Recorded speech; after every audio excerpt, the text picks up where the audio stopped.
we have to make sure that we're putting our attention in the places that we want to put it intentionally. Deciding on purpose that I'm going to give my attention to it is going to make or break the future of your business, because now you're CEO. Welcome to the Solo to CEO podcast. We're here with Debbie Sassen. Debbie, what exactly do you do? I'm a business coach and money coach for midlife entrepreneurs. I help my clients create consistent 10K to 20K months without burning out or sacrificing their family. Amazing. What kind of clients do you generally work with? I work primarily with service-oriented businesses. I work with coaches, copywriters. I have some translation companies. I've worked with some doctor's offices and dental offices in my business. Awesome. And your area of service, is it in East Coast, US, anywhere? I work globally. Globally? Yeah. Wow. What's the wildest country you had a client in? Uganda. Nice. You didn't expect to hear that, did you? No, I did not. So tell me, when you come into a business, what does it look like when you walk in there? Many of my clients want to earn more money. Like, that's really their goal. Can we just agree that people in business want to make money? I think especially... I'm with you on that. Especially women in business, we have this idea, it might be coming to us from, generations. It could be just this generational message or money message, I like to call it, that we should be here to help people and help lots of people. And I talk a lot about money and money mindset and money blocks in the work that I do because I come from a financial background. But I really encourage my clients to focus on money, because the way we assess and analyze the success in our business is through numbers, it's through money. And when you make more money, you can actually take better care of yourself, your family, you can give more charity, you can help other people, right? If I'm poor, I can't help anybody. But if I have more money, then I can give more money and share more money and make a bigger impact in the world. So first of all, that could be just one money block that we're overcoming, is that we're allowed to make money and that we can set goals. So many business owners are not setting goals. It's fascinating how many business owners do not set income goals at the beginning of the year, and even a 3-year goal and a 5-year income goal for their business. That can be one of the problems that we're dealing with, is just getting started, focusing on what makes sense for a business owner. And then we have to look at their offers. A lot of time there are tons of offers, and they're doing a lot of stuff in order to generate income, but they're not focused. If we think of the 80-20 rule, the Pareto principle, they're not looking at the 20% that's going to create 80% of their income. They're just doing a lot of things and not looking at the metrics that are going to make a difference in their business. Can you explain the 80-20 rule that you references? 20% of what we're doing should be generating 80% of our income, because there are other things in your business that you need to handle, like what you're doing in terms of client facing and generating income. And if you're spending 80% of your time running around looking for business and marketing and sales and doing your own graphics on Canva or whatever you're doing, like you're just doing so much work in your business or on your business, right, rather than helping your people, those aren't income generating activities. So we want to really focus on where you're going to have the most bang for your time, instead of bang for your buck, like what's going to bring in the most money, because most people get into business because they're good at the thing they do, right? You're an excellent videographer. I'm an excellent coach. I came from the Wall Street world, financial planning world, and I'm great with money and I'm great in business. I had a lemonade stand when I was 10 years old, right? Like I've been an entrepreneur since I was a kid. And we're good at the thing we do, but we never figure out how to be a CEO of our business. We just keep doing the coaching or doing the videography, or if you're a dentist, just doing dentistry, or if you're a lawyer, just practicing law. But if you want to grow and make money, you also have to be a CEO. And CEO means you extricating yourself from your business, right? It's going to be taking time out and thinking. Strategic thinking or super thinking on your business is a very undervalued skill set and way of delegating your time that so many business owners are not doing. So you want to have 20% of your work being client facing. That's going to generate 80% of your income, so that 80% of your time can be doing other income generating activities and analysis and thinking about your company. So you probably, I assume, speak a lot about working in your business versus working on your business. Well, start looking at the divide. And really, when you have a bunch of things going on, then you have to figure out, where's my impact coming from? Where's my income coming from? One of my current clients, she's a weight loss coach. She had a free WhatsApp group that was just running, and for years there was this established habit process that she was just showing up in her WhatsApp group, but it wasn't giving her a return on investment of her time and her energy and her focus. So one of the things we did last year was close it down. Wouldn't you want to try and leverage it and see if you can monetize it? She did invite her people into her paid offers, and they had just gotten so used to years and years of free content that it's possible that one or two of them switched over into her paid content, but most of them were really happy receiving free coaching. Awesome. They were not her ideal clients because they were not people who wanted to pay. They just wanted to be on her coattails. I mean, it could be that they are on her email list or whatever, but we're not going to go into the specifics of her business, but that's what we did. We closed it down so she had time to focus on where it was going to be more impactful for her bottom line. So these weren't people that would have converted to clients anyway, so it was just she was going in the wrong direction. Yeah, exactly. And I don't want to say that that's a bad thing, because as we're growing our businesses, we try a lot of things. So you can try something, and I don't want to try it once and then shut it down and say it's not working. But if you have been showing up for a few years in a free WhatsApp group and it's not converting to clients, then something's not working, right? It could be your sales process isn't working, or it could be they just got used to, hey, she's always here for free. What do I need to pay for it for? When she offered them to come into her, her paid offers, they're like, no, we don't have money. We don't want to, whatever. What do you think about someone that is trying to generate clients for their business and they want to go the content marketing route? Do you feel that they shouldn't be giving away free advice because otherwise people won't come to them? No, I'm 100% in favor of giving free advice. And it wasn't like this particular client wasn't doing that in other places. Organic marketing, I think, is 100% one of the ways we create value. We share value. People see us giving value, and they're like, oh, wow, this person's amazing. It's going to be 10 times more impactful or 100 times more impactful when I work with that person one-on-one and give them money. I'm with you 100% on that. That's what we're doing here. So let's make that distinction between what you just said, where it can be very impactful to give away free advice, and this client where it wasn't helpful. We have to be looking at our metrics, right? You could call them KPIs, your key performance indicators, but you have to look at what you're doing and seeing, is there a return on my investment? Like, I'm putting time and effort, focus, energy into this group. If I have, let's say, 500 people in a WhatsApp group, and I've continued to show up there over and over and over again, and I've only enrolled like one or two people in my paid offer, that might not be a very good return on your investment of time and energy. Right. I mean, I ran a Facebook group, free Facebook group, for several years, and I maybe got a couple of clients from there. And then I decided, you know what, I'm not going to put my time and effort there anymore. I was showing up in different places. I had a podcast. I like to say all the people who will never pay me $1, they're my free clients. And I want to give them valuable content for free. So there are other places in the world where my free clients or my non-paying clients or my not yet paying clients can access my brain and the value that I'm putting into the world for free. And that's okay. And so I just decided to shut down my group. So you felt too much time was putting into Facebook with not enough return. Correct. So you just decided you'll stick with the other. Yeah. Okay. How do you suggest one does a time audit or whatever to make that decision that you made over there with Facebook? How would you recommend someone go about coming to that conclusion? That's a great question. There's something that I learned from my mentor, Brooke Castillo, who's the founder of the Life Coach School. It's called an attention audit, not a time audit. I don't like time audits. It feels like too closed in for me. It's like, right. I have to look at my day and how am I spending this 15-minute block and this 15-minute block. Is that because there's 24 hours a day, but there's a limited amount of attention that you could put into that day into different things? Yeah. So let me explain it a little bit. Okay.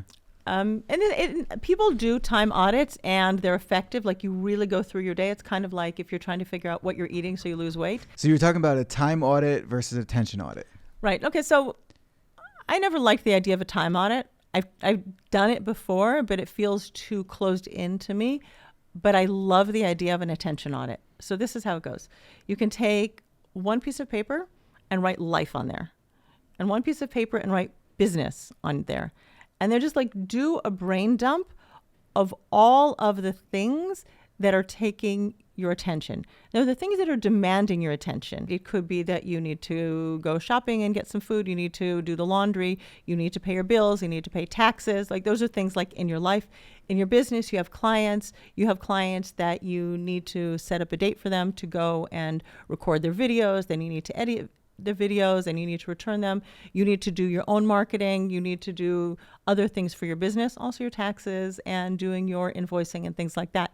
And, there's family that are part of what we want to do in our life, and just like really put everything down on paper that is asking for your attention.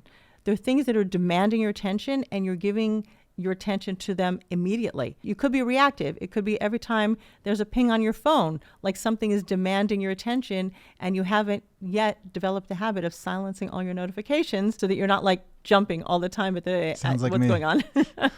Right. So like really all of those notifications on your phone are demanding your attention, and you are giving some units of attention to your phone rather than deciding on purpose, I'm going to look at my phone at 9 a.m., 12 p.m., 3 p.m., 6 p.m. And during those specific blocks of time, I'm going to decide to give my attention to my phone or whatever's going on. If nobody's bleeding, right?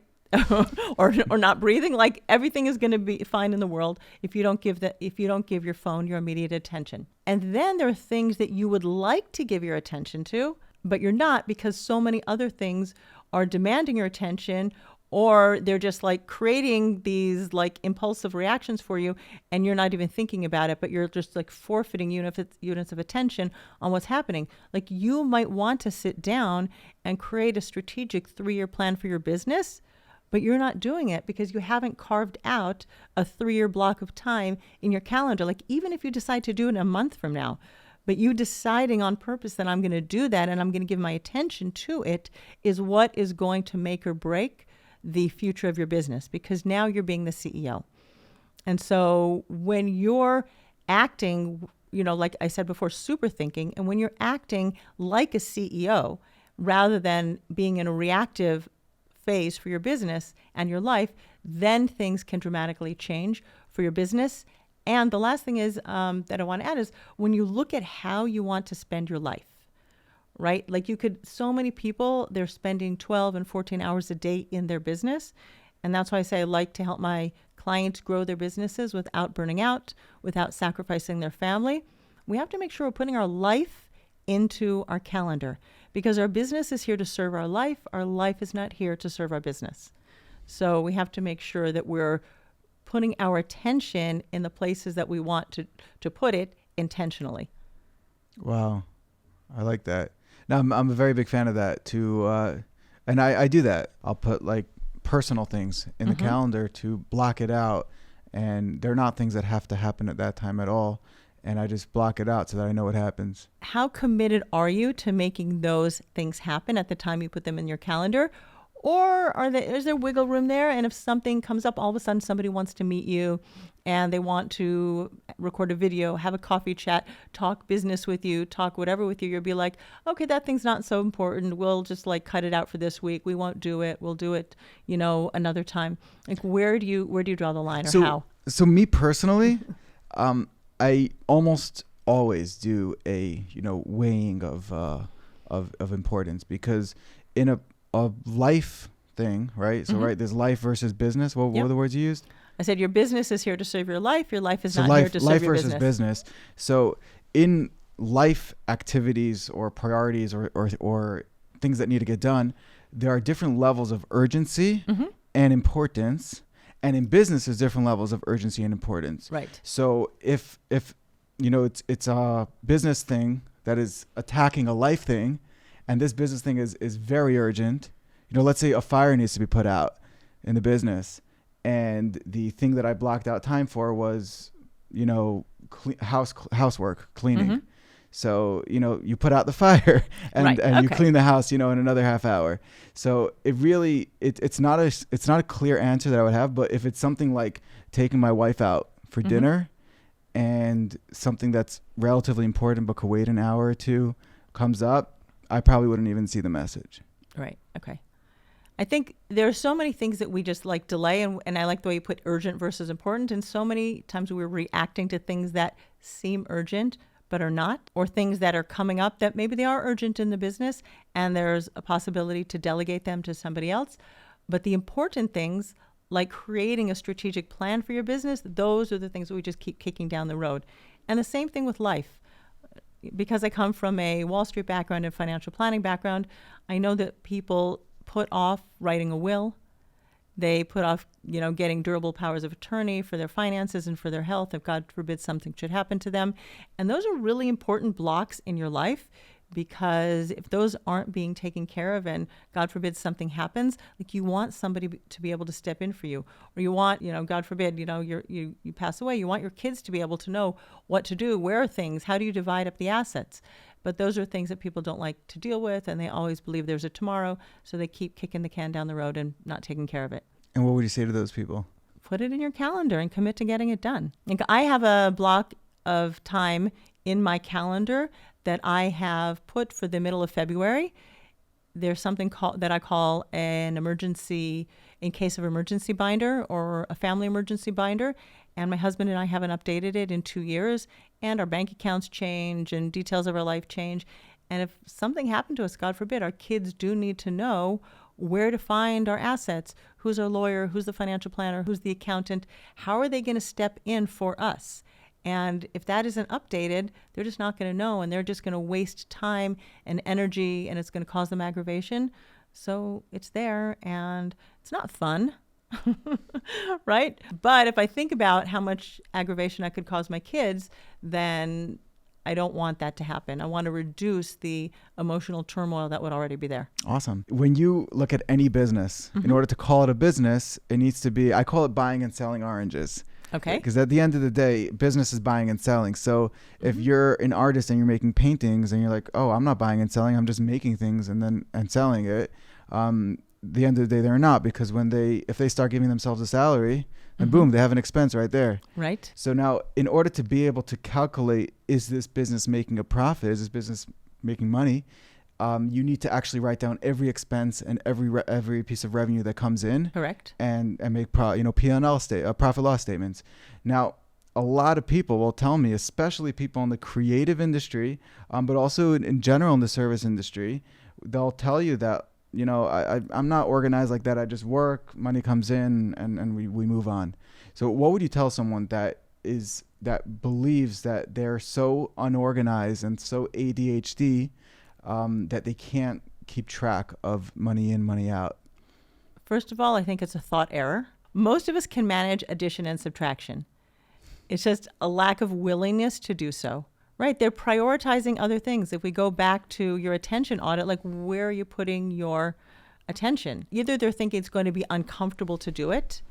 Might be because they were taught in school, you're not good with numbers. This happens a lot with women, but also with men. They believe that they're not good with numbers. They failed their times tables. They couldn't do trigonometry or calculus. And I guarantee you, nobody needs trigonometry, calculus, or even algebra to run a business. Addition and subtraction is good enough, but they just haven't developed the skill yet. So that's number one. They could also outsource it. They can get a bookkeeper, and the bookkeeper can do it for them. I do believe there's a lot of value at least doing it once or twice yourself, so you can see how the numbers fall out and you can see how they're created. And that is going to give you valuable information, right? Where you put your focus is going to create change. If you don't put your focus on your numbers, you can't improve them. What gets measured gets improved. If you're not going to measure your money, you're not going to be able to improve it. So you got to look at your numbers. We're in business to make money. Okay, so if someone just heard you say that and now they're inspired, like, you know what? I don't have ADHD. I got this. Well, even if they do, like, why? In the moment, they feel super empowered. By the way, I have a lot of ADHD and I do it. The beginning was very challenging for me, but I would want to ask you right now, if someone is listening to you right now, they're not keeping track of any of their books, and maybe they're keeping track of revenue, but other than that, nothing else. What would you recommend their first step be to kind of break down this huge, rock, this huge mountain, and simplify it? Well, so first of all, how do you even give anything to your accountant? I mean, you do have to file taxes. I will say, by the way, that I have worked with many businesses that have been existing for a number of years and have not filed taxes. Now, I'm not suggesting that anybody do this, but I just want to take away the shame. I just want to take away the fear that if you haven't been reporting your taxes for 4 years or 5 years or 6 years, it's not a big deal. The government will always be happy to take your money, and they'll be happy to assess a fine on top of it and take more money. So you coming clean and doing your books is going to be the first step to you creating a profitable business. So just do it. How do you do it? You have to gather all the information, especially if you're out of date, right? You haven't done it. But you and I are talking in the beginning of 2023. So let's assume that your books are updated till 2022 and you just want to start this year. You just start where you are, right? You can take a notebook and you can write down your income and write down your expenses. What's interesting, Yaakov, is that you said if you're just keeping track of revenue but not your expenses, well, you're missing out on an opportunity to reduce your tax burden, because then the government is just going to tax you on your revenue and you're not going to be able to deduct your expenses. So why would you do that? A lot of people keep track of their expenses but not their revenue, so they really have no idea how profitable they are, but they know what they're paying to their videographers and to the electric company. And I could understand how someone would do it. They could be holding on to all their receipts and then just sending it to the accountant, and then they'll know, gross expenses for the year, but they won't know expenses per project, or they won't know how it breaks down. Right. If they're spending a whole lot of extra money at one category that they don't even necessarily need, they won't know about it because they're just throwing receipts at the accountant. Right. So you've got to look at the numbers. A few years ago, I worked with a company. They had an online business, and we really looked at all of their expenses, and there was a lot of overlap, and there were things that they just got rid of. There were subscriptions that they just decided to terminate, memberships, things that they could do in-house if they pulled things in-house. We discovered through the process that they were paying their VA, the virtual assistant, more than they were taking home because they had never sat down and gone through the numbers line by line by line. And as business owners, we take all the risk. We take all the sleepless nights. We take all the hardship and the glory. And we're the ones sweeping the floor at the end of the day. 100% until you can afford someone to come and clean your office. But I have a home office also, and I have someone who's cleaning my house, so that's good. I don't sweep my own floor. But we get paid as the business owner for taking the risk of the business. So we should be taking home more than our assistants. Now, in the beginning, they'll give you a couple of years before you can generate enough income to pay all of your expenses. But if you've been in business for a couple of years, then it's about time that your salary is reflecting the investment of time, energy, expertise, and money that you're putting into your business. And your business might not yet be 100% profitable. I love giving the example of Steve Jobs, who started Apple in 1976. And in 2004, right? So we're talking 28 years later, he sent a memo to everybody working at Apple celebrating that they were finally out of debt. It took them 28 years to get out of debt. Wow. But the company was running. There was an operation. It was going. Let me go back to the example of looking at your income and expenses. I think it's very important for a business owner to use the accounting system developed by Mike Michalowicz, who wrote the book Profit First. First of all, your accountant is always going to give you a backwards looking, snapshot about what's going on. And he's going to look at revenue minus expenses, and he's going to tell you what's left to tell you what your P&L is, what your profit and loss is, right? One big problem that so many business owners face is they have money coming in and it's all going out on expenses. And they're not taking a salary for themselves. They haven't saved money to reinvest in their business. And so many people aren't putting money aside for taxes. So when tax season comes around, they're running around like chasing their tail, trying to generate income quickly because the tax authorities want them to pay money. What Mike Michalowicz does in his book, Profit First, is he turns the whole accounting model on its head. He says your money comes in. Let's say you earn $10,000 in a month. The first thing you do is put money aside in your profit account. Now, that profit account is money that can be reinvested in your business in the future. It can be money that's being used to pay yourself a dividend at the end of the year, but you are putting money in your profit account. It's kind of like personal finance where we say pay yourself first. Then you're putting money aside for salary. Then you're putting the money aside for taxes.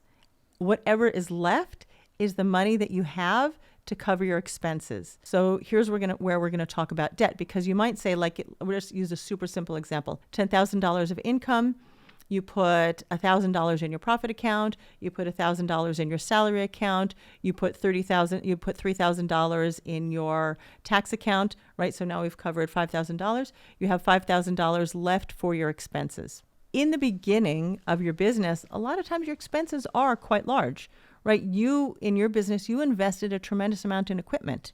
We're sitting here today in your studio, and I'm sure that over time you have, Spent a lot of money. spent a Yes. lot of money on equipment for your business. And I've invested in equipment. I've invested in coaching certifications. I invest in my website. I invest in my podcast production, right? We have expenses in our business.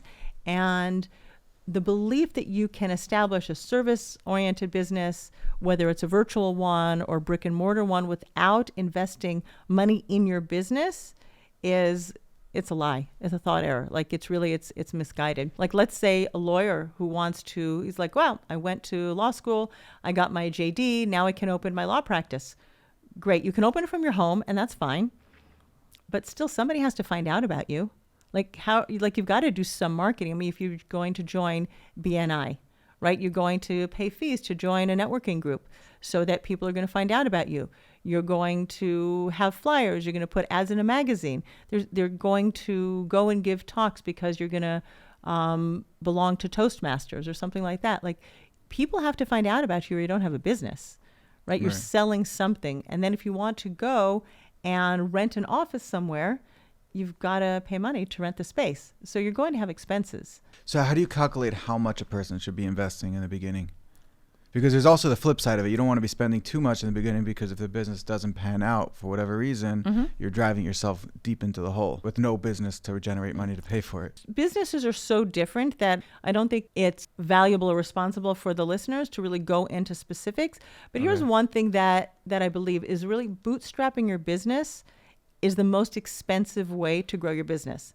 We think we're saving income by bootstrapping, but what you're losing is time. And the only non-renewable resource there is on the planet is time.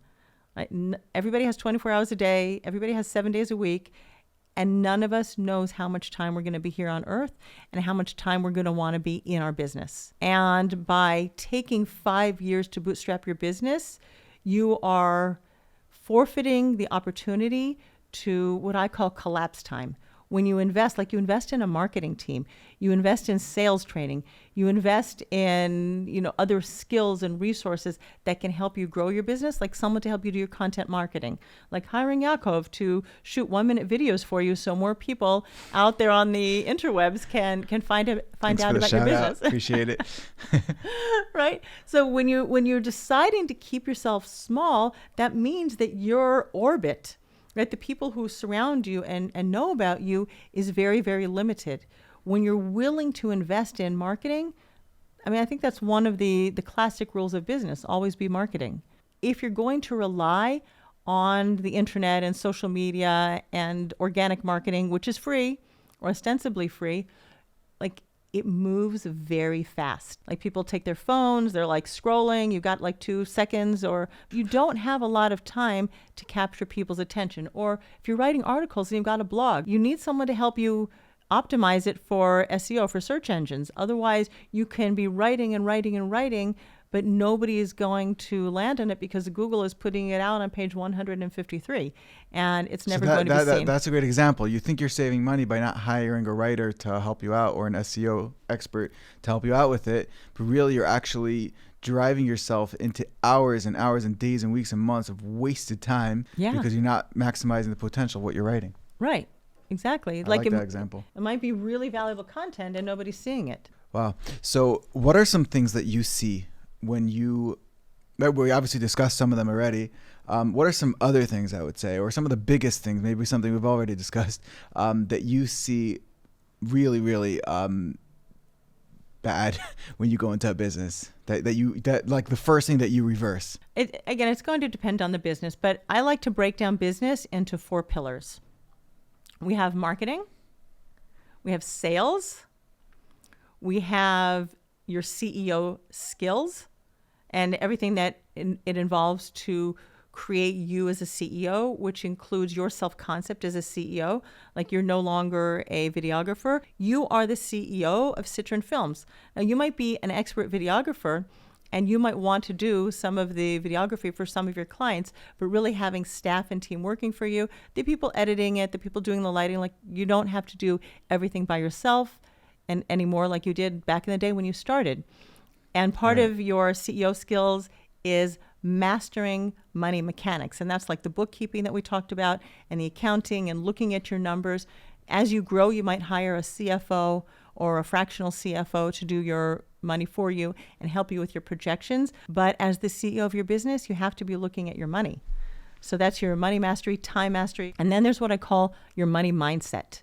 And that is very different from the money mechanic. One thing that holds people back is believing that they can raise their prices because they're thinking either if, I want to keep my prices low because I want to serve a lot of people. So I'm going to keep my prices, minimal so that a lot of people will work with me and there are, underprivileged people and I want to help them, which is a beautiful thing. And we could talk about different models, maybe, 80% of your time will be with paying clients and 20% of your time can be working with clients that you give a sliding scale or a scholarship or you work with them for free, but you want to make sure that your business is making money. I just finished working with a client last month and she said to me, you were very helpful in helping me raise the heck out of my prices. And in December, she had her first $100,000 month. Wow. Yeah. That's great for a small business. For a small business, but Wow. her goal is to grow her business to about $6 million. And then she wants to have it, then she's going to have an exit plan to sell it. Amazing. So in 2022, her revenue was pretty even. Sometimes we also have non-growth years in our business, and maybe that's also something, is believing that you have to grow and grow and grow every year. But there are years where you're putting foundations in place so that you can grow in the future. And we worked on her CRM system. We worked on her sales process and hiring a sales team, hiring a project manager, up-leveling the current project manager to COO.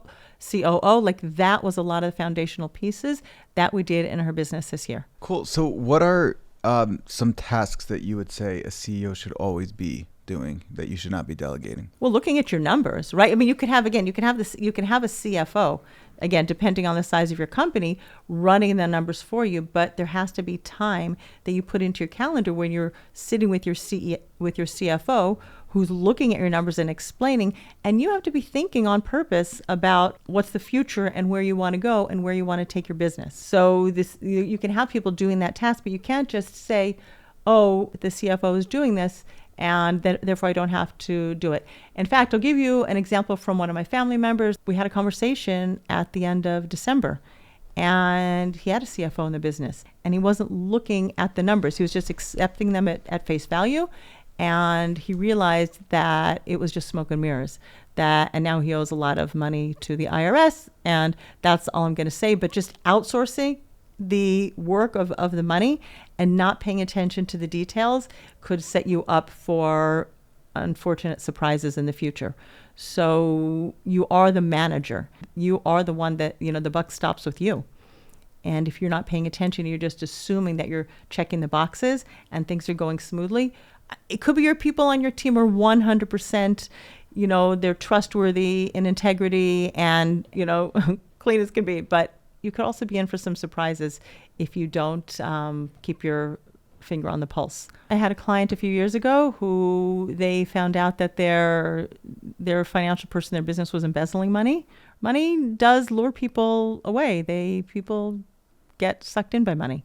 So right? as a CEO, it's your duty to always have eyeballs on the ins, the outs, the money, the profit loss, and the details of it as well. It's not your job to, like, if you have a bookkeeper on staff, if you have an accountant who's doing your books, if your CFO is looking at the numbers, somebody has to have responsibility for understanding what's going on and asking questions, right? If you just have one person on your team doing the numbers, I think this goes back to your earlier question of like, okay, I have ADHD and I'm doing my numbers and I had a lot of resistance to it in the beginning. If you don't understand what's going on in your numbers in the business, you don't know what to look for. And if it's just like, this release that now I have someone to do it for me, and you don't go back and do a periodic check. It's like QA, you're doing your quality analysis, your QC, your quality control, right? You want to make sure that the numbers are always making sense. We don't want you in the weeds of doing it, but you have to be able to look and say, does this make sense? And know where your numbers, like last month I did this, last quarter I did this is what's happening now. I know what's going on in my business, the sales, and being able to ask the questions. Again, if you're not creating time in your business for looking at the numbers and asking yourself these deep questions, that's where you could just miss something, and it can go on for a number of years before you catch it. It's way more painful.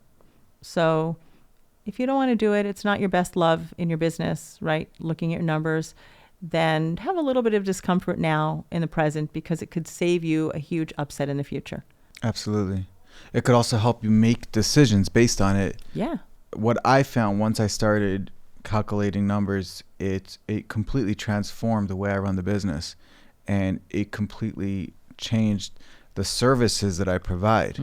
Yeah. And sometime after that, at that time, I remember we were still doing events. Mm-hmm. What we saw was that our promo videos that we were doing were funding the weddings that we were doing. So we were actually losing money from doing those videos. And I didn't know about it until I started writing numbers down, because you get the day that you receive the money from the client, it's a lot of money at once. And you're like, oh, okay, we're doing well. Mm-hmm. And the salaries that you pay out in order to be able to get that done, and the freelancers that you pay in order to get the project done, that was a month ago, and you already forgot about that. So when you get the money, you think you just made money, but when you actually write down every single number that goes in and out, you can actually look at them side by side and say, wow, we made $100 off of this client. It was a great deal. Yeah, it was like 10 grand in and 990 grand out. Did you get dinner? $9,900 out. So this obviously wasn't a real example. It's just a concept. In general, that's what was going on. Because you decided to look at your numbers, you had valuable information. That's, we're talking about 20% of your time is going to create 80% of your revenue. So you've got the other time to do other activities, like sitting down and looking at your numbers and where it's going. I realized that if we would stop doing weddings altogether and just continue doing the promos, we'd be a lot less busy and make the same amount of money. Oh.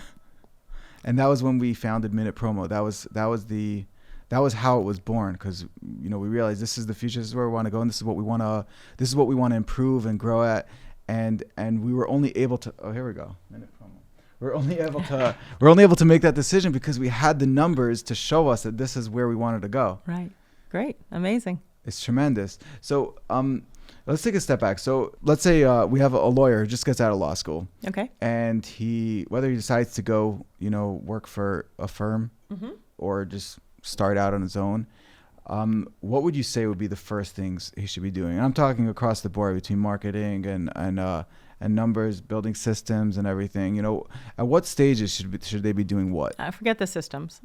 Like really, market. In the beginning, I said always be marketing. Always marketing. You just want to get a lot of clientele in before you even think of anything else. Yeah, I mean, I think most people who fresh out of law school, they're not going to start their own business. They're probably going to go work either for the government, public defenders, whatever they're going to open up, or they're going to go and work for a law firm. Well, that's wise, because you're learning, you're actually practicing it amongst people that have been practicing it for a while. Well, I think you do that when you're doing your summer internships as well when you're in law school. But neither here nor there, it helps you now create a network of people and contacts. You're also thinking of yourself as a lawyer, right? Your self-concept, your self-image, who you think you are, is so important when you're growing a business. Right. And so being the lawyer that you've spent 3 years in law school doing, or maybe you had that dream all through, since you were in high school or before that, maybe your parents are lawyers and you were like, since you were 3, you knew that one day you would be a lawyer. But now you are the lawyer. And so really developing the self-concept of I'm a lawyer, I'm successful, I know how to do this. And that just helps you raise your self-image when you're going to go out on your own in your business. But once you go out and do it on your own, market. Like really, you have to attract people.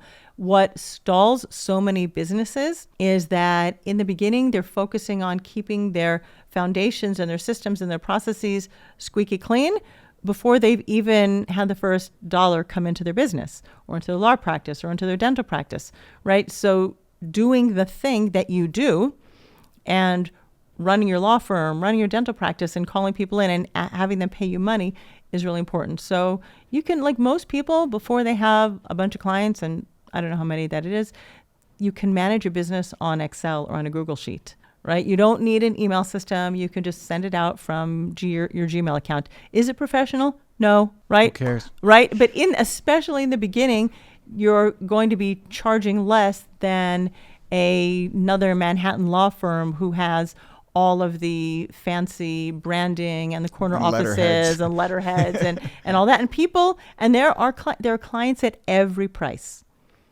And there are clients who will say no at every price.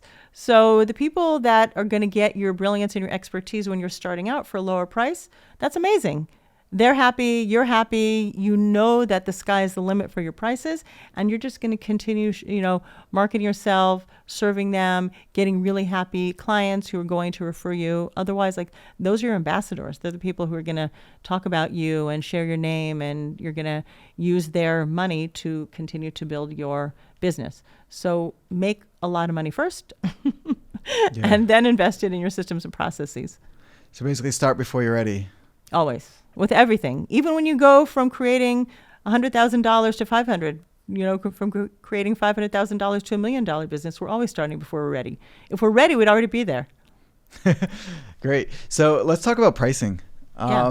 Two questions I want to answer, and so they're big questions, and some people don't even ask these questions. Well, the first one everyone does, and I'm going to ask them both together. Question number one is, how does one determine how much they should be charging? And now this is a tricky question because, I don't know if you're going to be able to answer this across the board. Maybe you'll give a couple of examples. Question number two is, when and how do you raise those prices? So it's really three questions. Okay.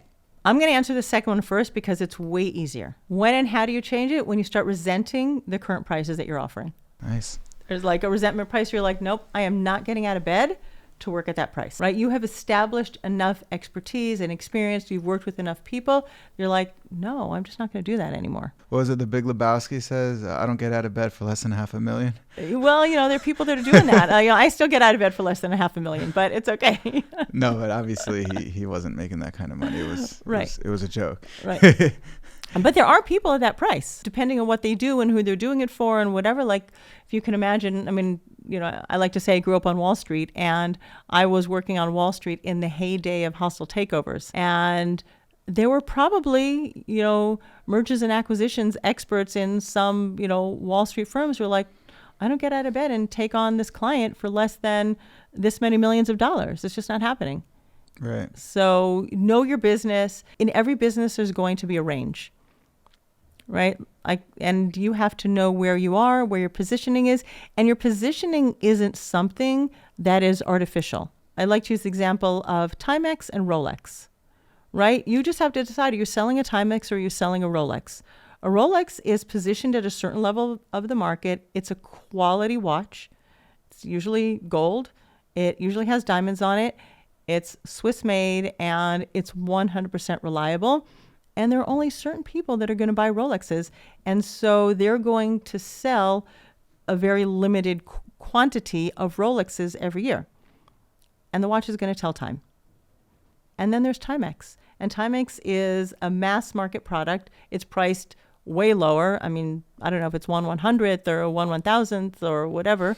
I happen to have a Rolex. It was a gift from my mom. Oh, cool. I don't have a Timex. Never had a Timex. I think I've had Casios or Seikos or whatever over my life. But this has really been working. Like, she gave it to me as a gift, I don't know, 25, 30 years ago. Both companies can be profitable. They're just selling a different product to a different market, and it's going to be mass produced. And both watches tell time. Both of them are amazing products.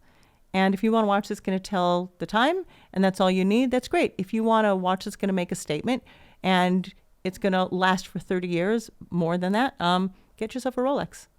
So it's just different. But you can buy a lot of... They're not actually sponsoring this. But Maybe they could sponsor should. the next one if you're... No, but really, you can buy a lot of Casio watches or a lot of Timex watches over 30 years, and you'll probably never hit the price of a Rolex. Probably not. I don't know. I haven't done the math. But really, like if you're going to sell a high ticket service, which you do, which I do, you have to be certain that you can create results for your clients. If I'm going to sell a Timex and say, yeah, it's going to last you for 30 years, it's probably not.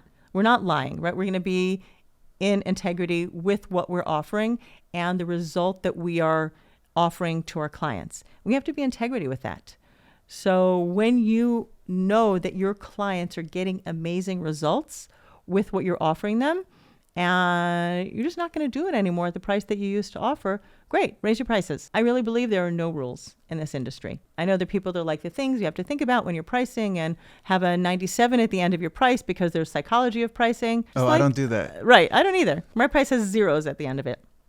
Yeah. And I just keep adding zeros. But really create, just be committed to your price. Many times when you raise your price, especially if you're going to take a big jump when you raise your price, is the first few times that you go out to sell it, you're not going to close the deal because you have not yet become the person who can sell it with 100% certainty without some energetic, discomfort or wobbliness in your body.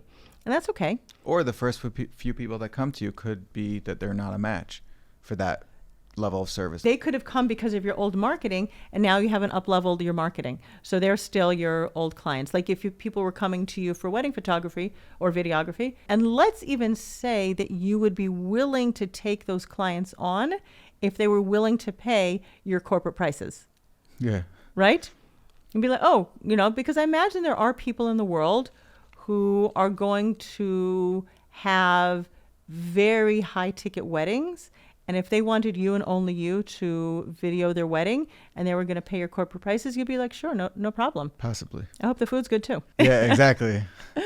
Right? I would come just for the food. Right. There you go. So I think that's when and how. When you're like, I'm not doing that anymore at that price. And you'll know in your body when you show up to do the work that you said you do and you are just not enthusiastic about doing it anymore. And that's not how we want to serve our clients. We need to be in the energy of service and giving and commitment and wanting to serve our clients. And there's going to be an energetic exchange between what you're giving and what you're receiving. And there has to be an energetic match. So if you're receiving $10,000 for the service you're giving, you're going to give, you're going to over deliver, right? Really, you're going to give $20,000 or $30,000 of value to your clients, right? If your price is $100,000 and you're going to receive $100,000, you're going to over deliver and give $200,000 of value to your clients. So there has to be this energetic match. But if you're going to get $50,000 for $100,000 of energy and then the over delivering, you're going to be like, no, I'm not doing that. It doesn't make sense anymore. I can't do that. Right. You're going to know it. I think that when we slow down and we stop hustling all the time in our businesses and just hustle, we stay on that treadmill and we don't take the time out. We just keep doing what's working because it's hamster working. Wheel. Yeah, exactly. Then we never have that time for introspection and getting to be self-aware and know if what we're doing is what we want to keep doing. Then we just burn out. We just keep going and going and we burn out. So that's one.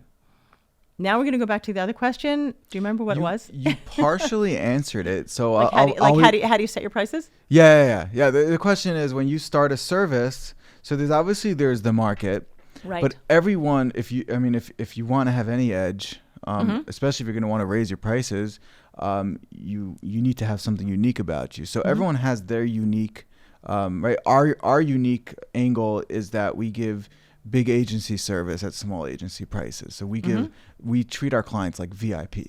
So when you have this level of uniqueness, how do you then determine your pricing? You can't just go, okay, what's the market? You tell me, what factors do you need to bring into the equation and how do you actually come up with the end number?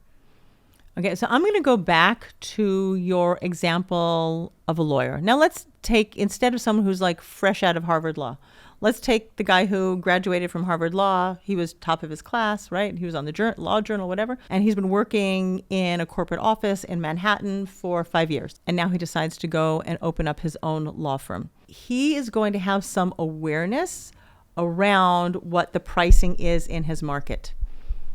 and he has the experience, or she, I should really be speaking to the women as well.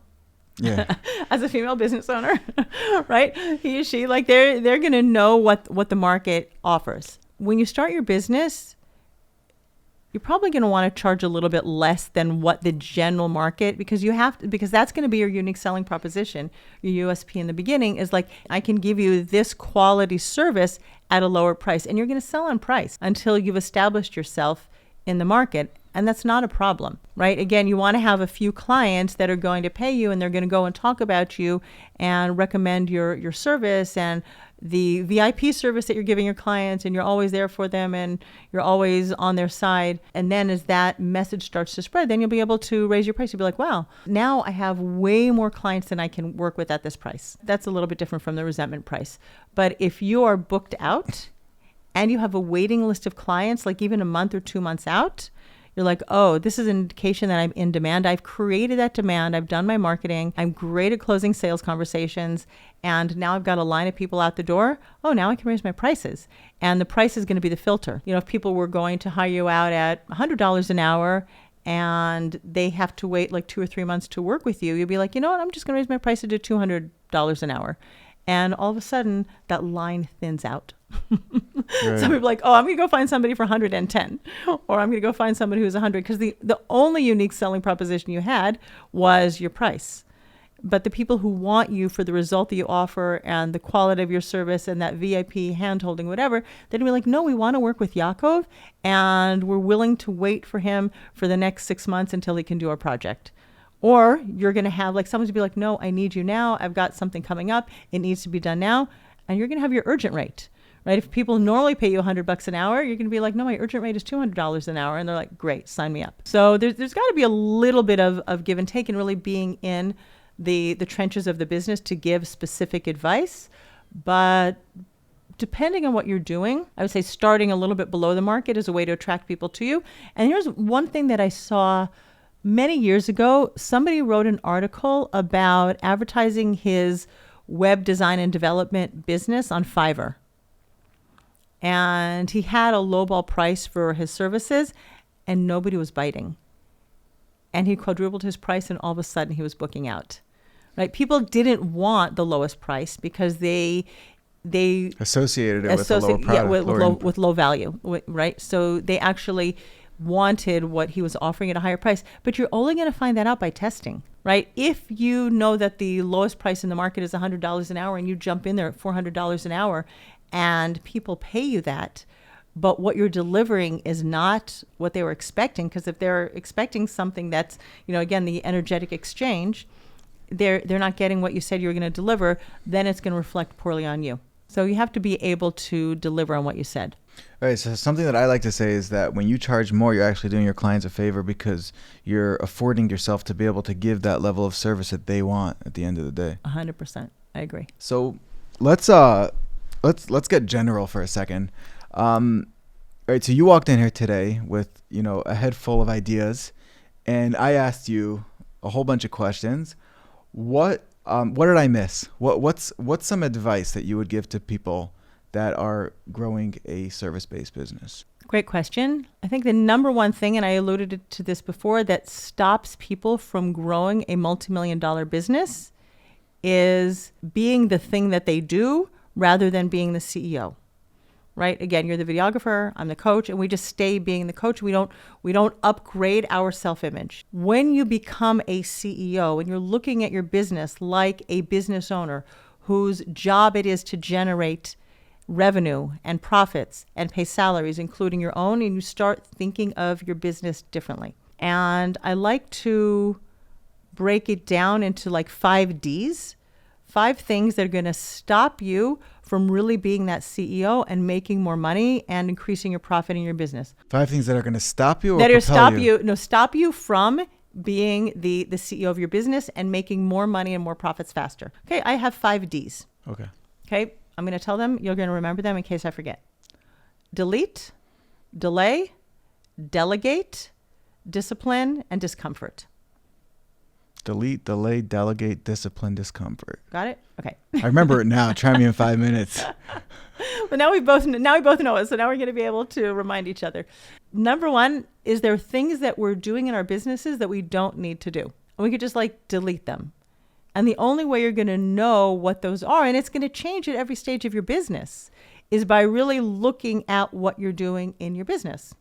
Like, let's talk about blogs. Maybe you're writing blogs for your business. I read an article recently that blogs are never going to go away. Like, people are going to keep writing them, even though so many people are moving over to podcasts. You have a podcast, I have a podcast, right? I blog out these podcasts though. Right, but you put the transcript, or you do more than that? You actually write a blog. I have a writer that literally writes a blog out of the podcast. It's the give and take of the podcast, but it's written as an independent blog. So it's and they're going to get all the juice. It's not just a transcript. It's done properly. Yeah. Right. So I've actually thought of that with my 2023 because I stopped blogging in 2017. I think that at the end of 2017, I put my last blog on my website, and I was just thinking about this recently, like, oh, maybe I want to take some of my podcast content because I've produced over 60 podcasts, and there's a lot of valuable content that I can use and SEO optimize and increase my reach. So glad that we talked about that. But in 2017 or 2018, I deleted blogging from my marketing. Right? I saw that what I was doing wasn't working. The idea was that you blog and people find you, and maybe it wasn't SEO optimized, but I decided to focus only on organic marketing and social media marketing, and that's worked for my business to grow a multi-six-figure business. But now as I'm focusing on growing $1 million business, right, so now I'm back to thinking about blogs. But at that time, I deleted blogging from one of the things that I was doing in my business. And you've deleted weddings unless you're going to get invited to, some private island. The Pope's with, wedding, yeah. Yeah, exactly, with delicious food and whatever, and then you're going to be able to go. Right? So the things that you and I have both deleted from our businesses, and maybe at some point you'll reassess what's going on and make a decision if it makes sense for you to do that. Then there's delegating, and we've mentioned a lot of that already. So you have editors that are helping you to edit your videos. And I have a podcast team that edits my podcast. I have 2 different virtual assistants, both of them doing different things in my business. One focuses only on social media marketing. Another one is helping me on different marketing activities and more of the admin inside my business. So there are things that I no longer do in my business that I used to do. And I know that more of my growth in 2023 is delegating more of what I do, because I run a group coaching program. And for me, it's really easy to take the recordings, the videos that download from Zoom, and put them up on YouTube.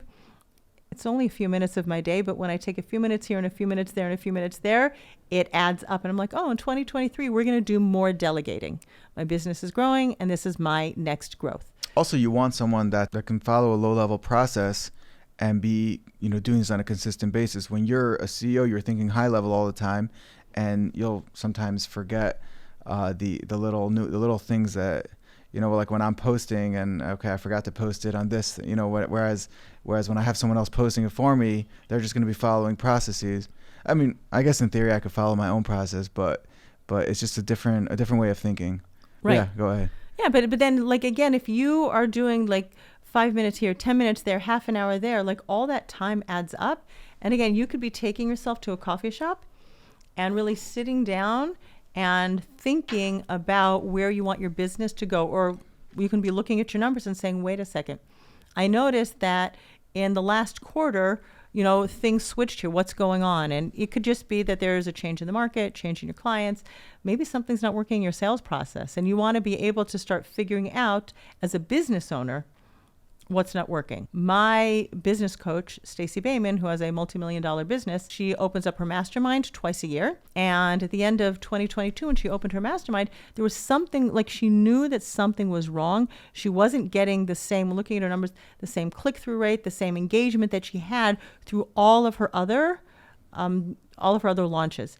And she discovered that a whole segment of her email list wasn't being sent her launch sequence. And that was in November. And then she just really, picked herself up and did another launch in December to close the gap. And she was able to fill her mastermind, and meet her business goals. So if you're not spending time looking at your numbers, but you're just you just keep putting out fires, right? We talked about that right? in the Right. beginning. Like if you just keep running and hustling, you don't have that higher level thinking that's going to help you grow your business. So we're going to delete things. We're going to delegate things. We're going to delay things. And we spoke a little bit about new business owners in particular, focusing more on the back end of their business, the systems, the processes, getting all their beautiful emails set up, their website set up, especially in 2023. In the beginning of your business, social media is your friend. Like, don't spend time. You can grow a 6-figure business without a website. Can you grow $1 million business without a website? Some people have, right? You might not want to. There might be great reasons for you to do it, but don't spend time putting a beautiful website together in the beginning of your business. Go get clients. And so if you have something that's you haven't done yet and you're thinking you need to do it, let's say the first quarter of the year, like really ask yourself, do I need to do it in 2023? Can I delay it till 2024? Like what could be the results of delaying it? Or maybe I can delay it to the second half of the year. Not everything that we think needs to happen now can happen now. If there are things that are working, but they just have like a little limp, right? They're just like, right? It could be that we're just going to put a few more, plasters, Band-Aids on them, and they're going to keep going because there are other things that are going to take priority. We can't be everywhere all the time. The fourth thing is discipline. We have to be disciplined. We have to learn to discipline ourselves to stick to our plans. Now, that doesn't mean that if something goes wrong, we can't change it, but I'm going to go back to the distraction. When your notifications are coming in on your phone and whatever, and I said, oh, you look at it at 9 and 12 and 3 and 6. We have to learn to discipline ourselves, not to react to urges. We're going to have an urge to go for the phone. We're going to have, especially when we're trying to do something and our brain has to work hard, like thinking hard. It's going to be uncomfortable. I guess discipline and discomfort go together. You might not want to feel like an idiot looking at your numbers the first time, or you might not want to look like an ignoramus. Right? I've had so many people tell me I feel like a child around money. I want to learn to adult my money. There could be uncomfortable feelings that you don't want to feel. And when you allow yourself to feel uncomfortable, which is just a vibration in your body, like that, feel the fear and do it anyway, right? There's so many things we don't do because we're afraid to do them. We wait till we're ready. I like to say ready, fire, aim. Not ready, aim, fire, ready, fire, aim. It's like, just go and do it. And then analyze the results afterwards. But be willing to feel uncomfortable doing things and be willing to discipline yourself not to go and find distractions, but to discipline yourself to feel uncomfortable feelings that are just vibrations in your body and do the thing your higher self wants to do anyway, right? It might not feel comfortable, but the more you train your brain to do it, the more you work your business with your prefrontal cortex, right? Your higher brain rather than your primitive brain that's just trying to keep you safe, the faster you'll be able to grow your business. Speaking of prefrontal cortex, I mean, this isn't a medical conversation, but what are your thoughts on people? A lot of CEOs have ADD. Okay. So what are your thoughts on people medicating that? If it's going to help you, fine. I'm not a doctor. I'll tell you, I have a couple of kids who've taken Ritalin in school, aren't taking whatever. And a few years ago, we took one of our kids to be assessed by a doctor in Jerusalem. And he's a medical doctor, also has ADD or ADHD, one of those. And he said that what was very helpful for him, and still I think to this day, is he gets up in the morning and he runs a 10K. Just helps him clear his mind. And eating well, good, wholesome, healthy foods and drinking enough water is very effective at helping him manage his ADD or ADHD, right? I don't know if he does or doesn't take Ritalin, but being able to manage your body and get some of that like energy out is good. And if you need to take something, I don't know, go talk to your doctor. That's not my zone of genius. But if it's going to help you, then, I don't see a problem with it. Executive function. Let's talk about the second D. Okay, delegation. Yeah. Let me present the challenge. Okay. That I find with delegation. Probably the main challenge, which happens to people, is that the trigger that makes them feel like they need to delegate is the same thing that prevents them from being able to delegate. Meaning, when a person needs to delegate, it's because they're out of time. Now, delegating means hiring. Hiring takes time. So it's like a catch-22. How do you navigate that? Yeah, you are going to be the biggest bottleneck in your business. So let's say you need to hire, we're going to keep your business small, like back in the day, because I know you've got a few people working for you. You needed to teach someone to edit your videos. And if we go back to the attention audit, and you want to make time for you to be with your family, with your wife, to go out for dinner, and all the other things you want to do, sleep, eat, etc. You might have to say no to money now in order to say yes to more money in the future, right? That's when we're going to delay. You could be delaying income today because you're going to spend time putting a list together of all the qualities that you need for the person who is going to do the job instead of you. And one of the big mistakes people make when they hire is they think they need to hire people exactly like them. But actually, you don't want to hire someone with ADD to do your editing. You actually want someone who's very detail oriented and can focus and can sit there without like running all over. I think that one thing that so many entrepreneurs have is that we're incredibly creative people.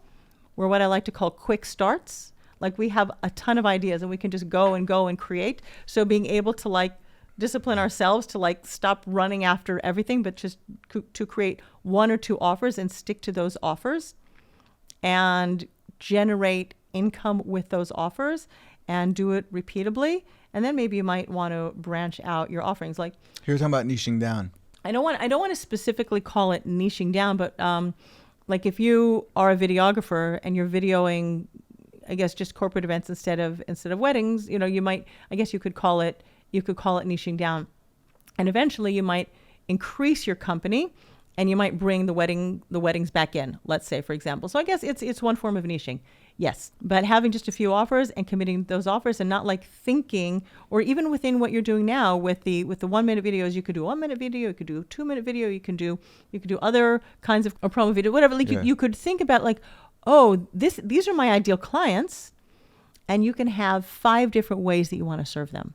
Because you know who your people are, and you could serve them with A, B, C, D, and E kind of offers, right? But when you limit the number of offers that you have for your clients and you commit to just those offers, you know exactly what you're doing and how you're generating your income. And you could scale it also. You can make processes. Yeah, exactly. It's a little bit different from niching. It's like I can serve with my clients by doing a bunch of different things, but I'm going to limit the way I work with them to this kind of way. Like I work with my clients either one-on-one with a 6-month engagement, or I have a 9-month mastermind. Like those are the only ways that I work with people. Right? Actually, I have another like 7-week program, but I'm at the moment I'm testing that out, and I'm probably going to create an evergreen program in the future. But at the moment, the only ways that you can work with me are one-on-one or in my mastermind. That's it. There's no other ways to work with me. And if that doesn't work for you, you want to work for 3 months or 6 months, it's like, I'm not your person. There are a lot of other business coaches out there, a lot of other money coaches. Go find a different person. And you and I are just not like supposed to work with each other. And one thing that I like to say is my clients are divinely contracted to work with me. So I just trust that God is going to bring me my people. And so... Amen. So let's just go back to delegating. So you need to figure out what the skill set is for your people, what the results are that you want them to create for you in your business. You need to create the SOPs, the standard operating procedures for your people. Then you need to go and hire them, and then you need to train them. You might need to create a manual, and that might take a whole quarter, right? You might be like, okay, that I know that when I extricate myself from the editing of my videos, it might take me a whole quarter to get that up and running, but then I'm going to be able to double my revenue every quarter after that. So being willing to say no to money today is a skill. But you feeling confident that you're going to be able to create more money in the future. And it might feel uncomfortable. So that goes back to discomfort, and it goes back to discipline. It goes back to all the things. So I guess in every industry would be different in terms of what kind of help you want to hire. Like what process, what calculations should someone do to figure out exactly what areas they should be delegating? You have to know what your zone of genius is, because there's your like zone of genius and your zone of excellence and your zone of competence and your zone of incompetence. You can Google it, right?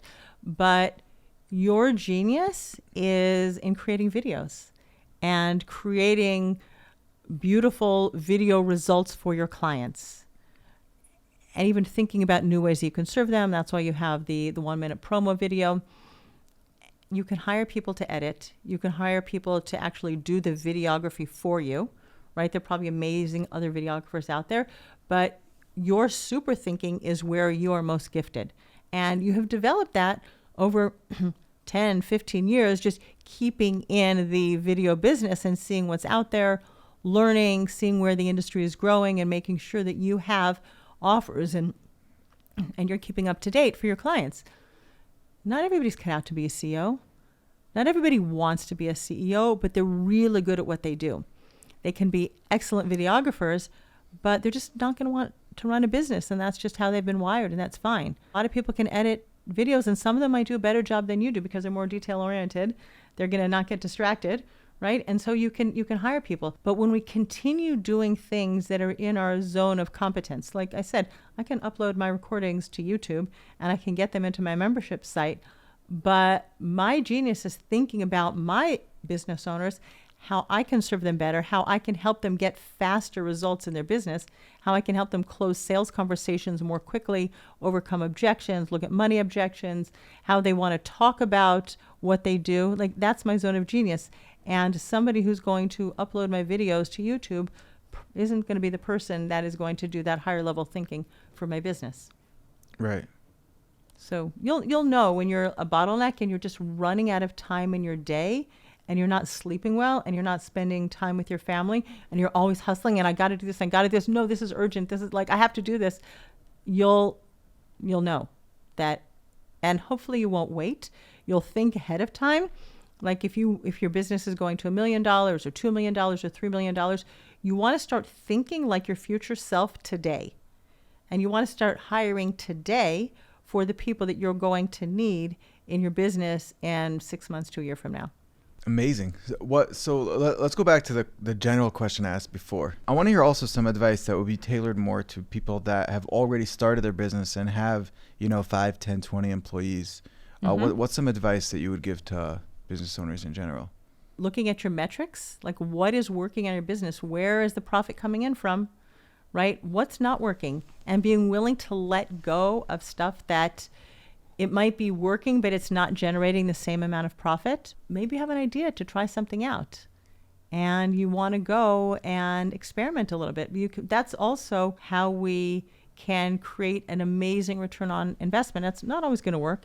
If we think to the startup world and where venture capital goes, like most startups fail. But if you have a venture capital fund that owns, pieces of 10 different startups or 20 different startups or 30 different startups, right? A bunch of them are going to fail, but the ones that are going to succeed are going to grow rapidly, and that's where you're going to generate your income and your profits from. So also have places that you're willing to experiment and grow.